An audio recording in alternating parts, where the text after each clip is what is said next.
Okay, wanted to make this video to show off. This is the Hyundai Sonata SEL with convenience package.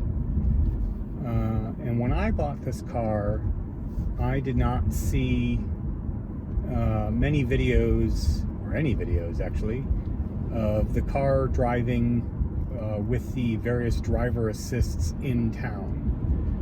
So I wanted to make a video to show how those various driver assists work more in a local traffic scenario versus a highway traffic scenario. I will tell you the car works very, very well. In highway traffic scenarios, there are some local traffic scenarios where it works well, and there are some local traffic scenarios where it doesn't really do the job at all. So I'm going to show that. We are in Northwest Indiana. It is a pretty rough day weather-wise. You can see it's really windy. So if the car blows around a little bit, we'll see if the steering can handle that. I'm going to go ahead and activate the Smart Cruise. So that's 3 buttons, which is a little weird, and you gotta do it every time you start the car. So it's Cruise, Smart Follow, and then the Smart Steer, and then Set. And then when it finds the drive lines, it'll turn the steering wheel to green, as it is doing right here. And then it loses it, and it flashes to white, but there's no audible cue to tell you that it lost it. So your eyes are supposed to be on the road, and yet when the steering goes out, you kind of don't know that it went out unless you're looking at the dashboard, which is not where your eyes are supposed to be. When you have the turn signal on, the auto steering, or whatever they call it, is turned off. And as soon as you re-engage the cruise, it'll try and find the steering lines again, and it'll turn back on. So you see it's green. So we're gonna try, again, we're in St. John and Cherryville, Indiana. See, now it's thinking the line's over here because that's where it turns left. I really want to be over here. We're gonna try US 30 in Cherryville, Indiana, as it's got some curves at about 45, 50 miles an hour. And my expectation is the car will handle those fairly well. And then we're gonna try some curves on a local road further south, and my expectations is it will not handle those at all.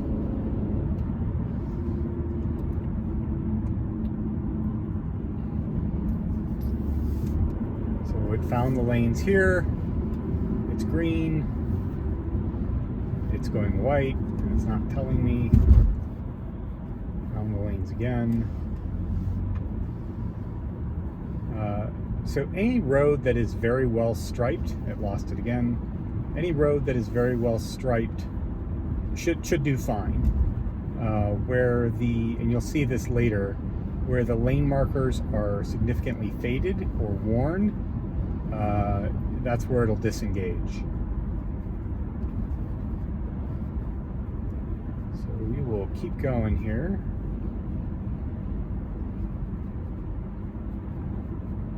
And again, it's doing all this by itself. I've set cruise at 45, which is the speed limit. So actually, as we go down a hill here, it's actually going to brake a little bit. One thing, I was trying to test this yesterday, and there was traffic stopped at this light, and the car went barreling up to the traffic at 45 miles an hour, and it just got way too close for my liking, so I had to slam on the brakes. We're relatively close to the lead car here, so it's managing it much better today. But when you come up on just straight up stopped traffic, this thing does not stop far enough in advance for my liking. It gets way too deep, way too close to the stopped car in front before it attempts to engage the brakes. So it'll stop here for 3 seconds, and then you'll see that says use switch or pedal to accelerate. So I have to manually re-engage the Smart Cruise for it to start off again. And the light turns green, so I'll go ahead and hit the resume key. And I had to wait more than 3 seconds. So I do it again. And now we are following. Again, I'm not doing anything here. Feet are not on the pedals, hands are not on the wheel. We should see a wheel mag notification at some point, where you'll see over here on the right, it'll say, hey, put your hands on the steering wheel. Although it's really inconsistent when it does that and when it doesn't. I want to say I drove for, when I brought this car, I've owned this car for a little over a week. I brought it home from Schaumburg last weekend. And I want to say there was over an hour on the interstate where it never bothered me to put my hands on the wheel.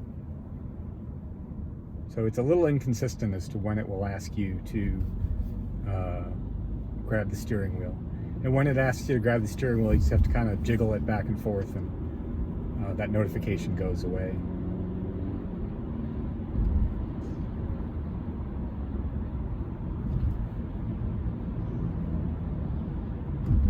But again, since about a couple blocks back there, I really haven't done anything. Car is braking and accelerating all on its own. We are going to turn right here, and the car is steering all on its own. But as soon as I hit the blinker, it'll disengage the auto steering. It will still do the smart cruise, so it's going to accelerate back up to 45 here. I really don't want to let it do that. Okay. And I'm going to brake as I make the turn. And then this speed limit is 35 here, but we're coming up on so I'll engage the cruise at 35. And it's stopping in front of the car.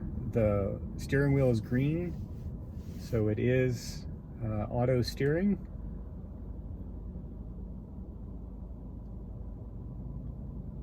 And then it'll hold position here. It will give a notification that the car in front of you is moving away, so that you don't just stand here forever.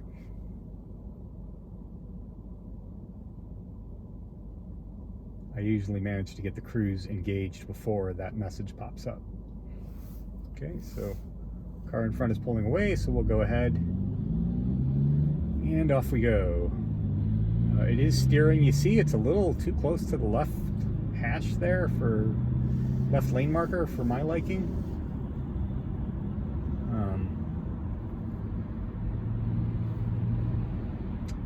Speed limit will go up to 45 here in just a second as we cross this light. Okay, there's the wheel mag. Okay, so just jiggle the wheel and we're good. Go ahead and increase speed. Oh, yellow light.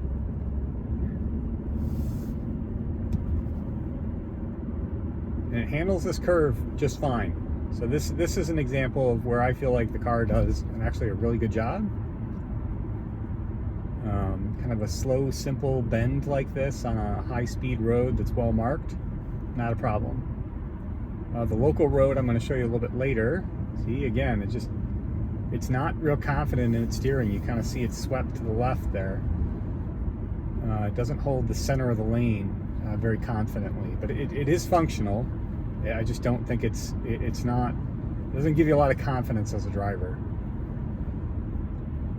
The road I'll show you later in a few minutes here is a 30-mile-an-hour road, and there's the wheel mag, so just jiggle and it goes away. Still steering, still accelerating and braking. I'm not doing anything. The road I'll show you in a little bit is 30 miles an hour and has some, reasonably tight turns, but if you look at it on a map, it doesn't look that bad. Now, it does not read traffic lights. It does not read stop signs, so I have to manually engage here. And then this is one instance where I cannot hit the resume button to get started again. I have to accelerate the car above 5 miles an hour. And once I do that, then I can hit the resume button and it will take over Smart Cruise again. The steering is engaged right now, even though we're at a stop. So we will keep moving here. wind doesn't seem to be having much of an effect on the car. The steering that it's doing now isn't really any different from steering that I've experienced at other times driving this car. Okay, so I have to get up above 5 miles an hour, and then I can hit the resume, and the car will accelerate to 49 miles an hour, which is where I have it set. Actually, I'll bump that up since we're in a 50 zone now.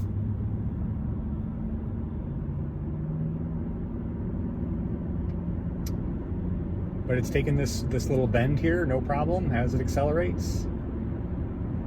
Does that very well. I will say the road I'm going to show you in a little bit is not marked very well, so that could contribute to why it struggles a little bit.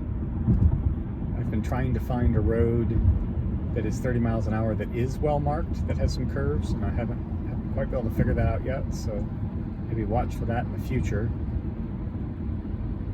Okay, we're going to turn right here.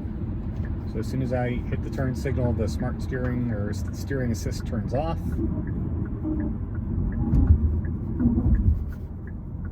We will turn right.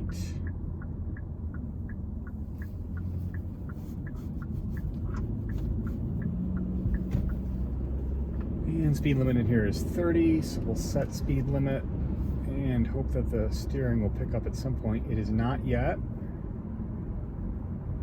Steering is not functioning, so I am steering. There, it picked it up. Now we're going to go through a cul-de-sac, so I'm going to take manual control here. And not a cul-de-sac, excuse me, a roundabout.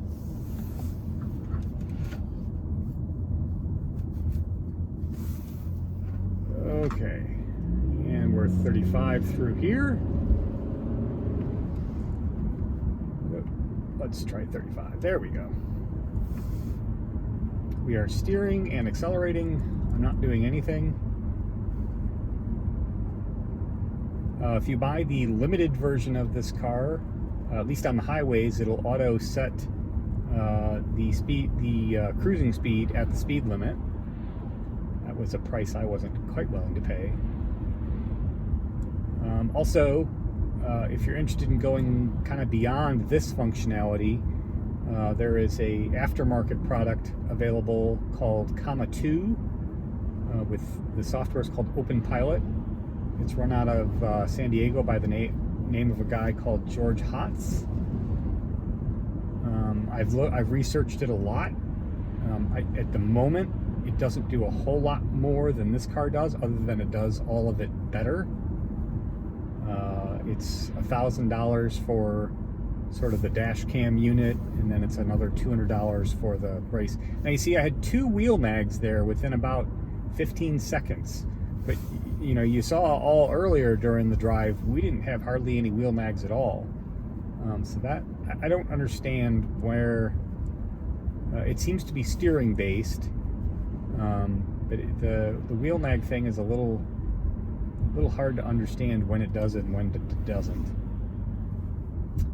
I've watched videos of Corollas, and their wheel mag seems to be clockwork every 13 seconds or so. Again, we're at a stop sign here, so I'm taking manual control, get up to 5 miles an hour, and hit resume, and we're back to 35. We're in a 40 zone here, so I'm going to accelerate.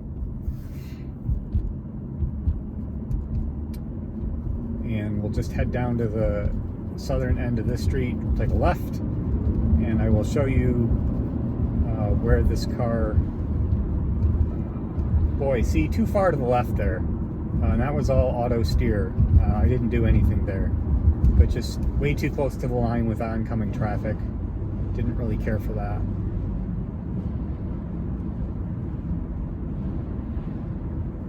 Now, to be fair, the wind is coming this way across at us. I don't think the wind is playing a part in this. I've definitely seen that behavior before. But again, I don't like, especially with oncoming traffic, I don't like how close it lets the car get to the center line.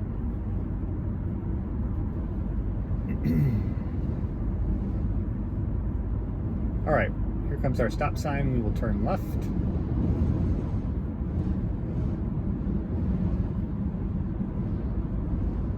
Again, drifting towards the center line. Wind is definitely playing a factor, but Again, this is not behavior that I haven't seen on calm days. All right, I'm gonna take control. So we pull up to the stop sign.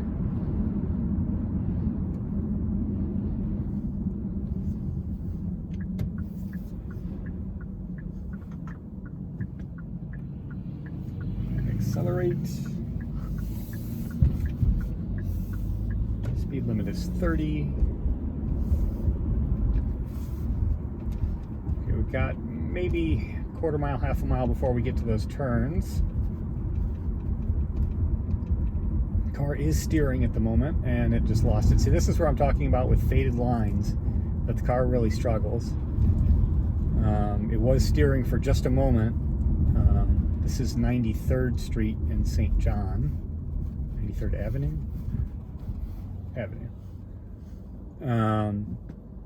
So with faded lines, the car really does struggle to pick up the steering.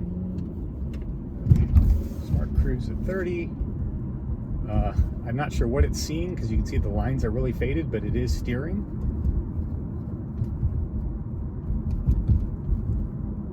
That's really strange because I mean the lines, even to my eyes, are almost invisible, and yet it seems to be picking them up.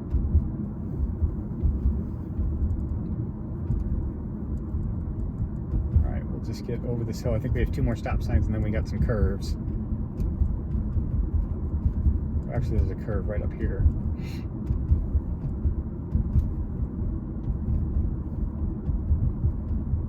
It is steering all through here, and you can see the yellow lines on the road. Not very good.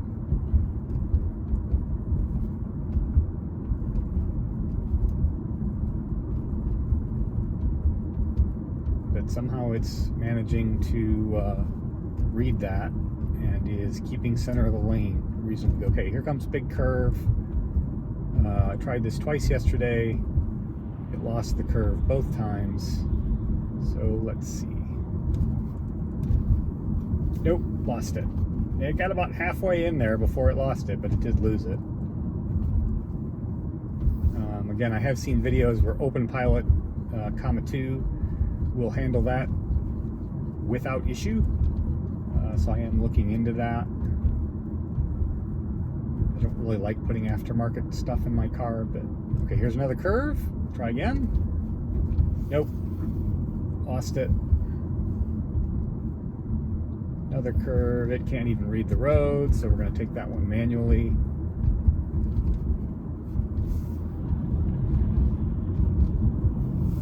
Right now it's reading, now it's not. I'm accelerating a bit because there is a car behind me.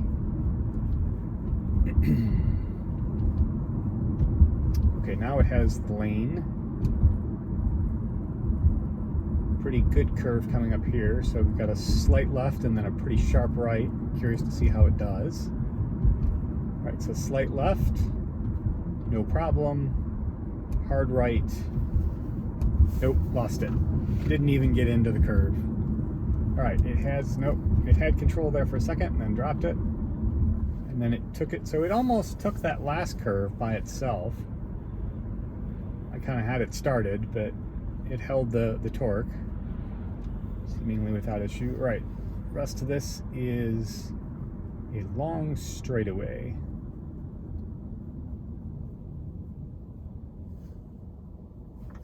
Okay, so I think this is where we'll end the video. Thanks very much for watching. I don't think this is going to be a like and subscribe situation because I'm not planning on doing a whole bunch of these. But if you got something you want to see relative to the Sonata SEL, please let me know, and I'll see if I can get it taken care of for you. Thanks.